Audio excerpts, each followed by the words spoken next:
Cette histoire ne vient pas de la campagne mais de la ville de Damas. À Damas, il y a un marché appelé le marché de Madet Pacha ou le long marché, et il était d'usage de déposer les dépôts d'argent et d'or dans n'importe quel magasin de ce marché. Il part pour le Hajj, et à son retour, il passe chez le propriétaire du magasin, prend son dépôt et rentre chez lui. Comme d'habitude, un homme de l'extérieur de la Syrie est venu avec une bourse rouge ceste arrêtée devant l'une des magasins et a donné cette bourse au propriétaire du magasin, lui demandant de la garder en dépôt jusqu'à son retour du pèlerinage. Le propriétaire du magasin a accepté après avoir vérifié que le montant s'élevait à 3000 dirhams et après l'avoir reconnu, l'homme est parti en pèlerinage vers la maison de Dieu, le Saint Sanctuaire. Après plusieurs mois, l'homme est revenu et est entré dans le magasin, mais il n'a pas trouvé le propriétaire. Il lui a demandé « Où est-il » On lui a répondu « Il est à la maison et reviendra bientôt ». À son retour, l'homme lui a demandé son argent. Il lui a demandé combien il avait déposé chez eux et il lui a répondu 3000 dirhams. Il lui a dit « Quel est ton nom ?» Il lui a dit « Je m'appelle un tel, tu ne te souviens pas de moi ?»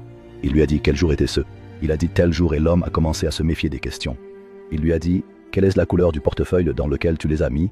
Il lui a dit « Un nombril rouge ». Il lui dit « Assieds-toi un peu et je vais commander le déjeuner ».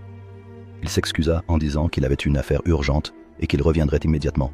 L'homme attendit un certain temps, puis le propriétaire de la boutique revint avec une bourse rouge. Et il y a 3000 dirhams dedans. L'homme les a comptés, s'est assuré qu'ils étaient tous là, et a dit au propriétaire du magasin « Que Dieu vous récompense » et il est parti.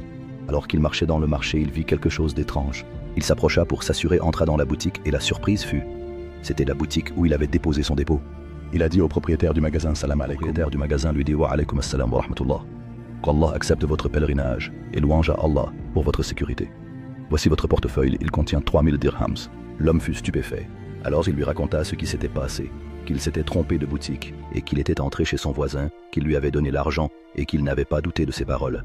Ils sont allés le voir et lui ont demandé « Comment donnes-tu l'argent à l'homme alors qu'il n'a même pas déposé son dépôt chez toi à l'origine ?»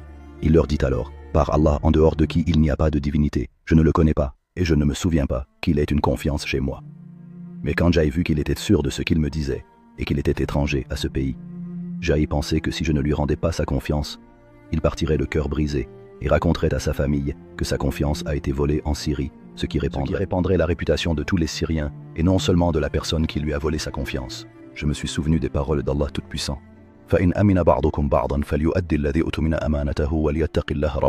Je suis donc allé vendre une marchandise que j'avais pour 1000 dirhams, mais cela n'a pas suffi à rembourser le dépôt. J'ai emprunté 1500 dirhams à un ami et j'avais 500 dirhams avec moi que j'aille compléter pour le. Sommes-nous aujourd'hui à une époque où manger l'argent des gens injustement est devenu une doctrine et une habileté, et où l'honnête est devenu une monnaie rare et une chose étrange parmi les gens. Le messager d'Allah, que la paix et les bénédictions d'Allah soient sur lui, a dit vrai quand il a dit « Si l'honnêteté est perdue, alors attendez-vous à l'heure.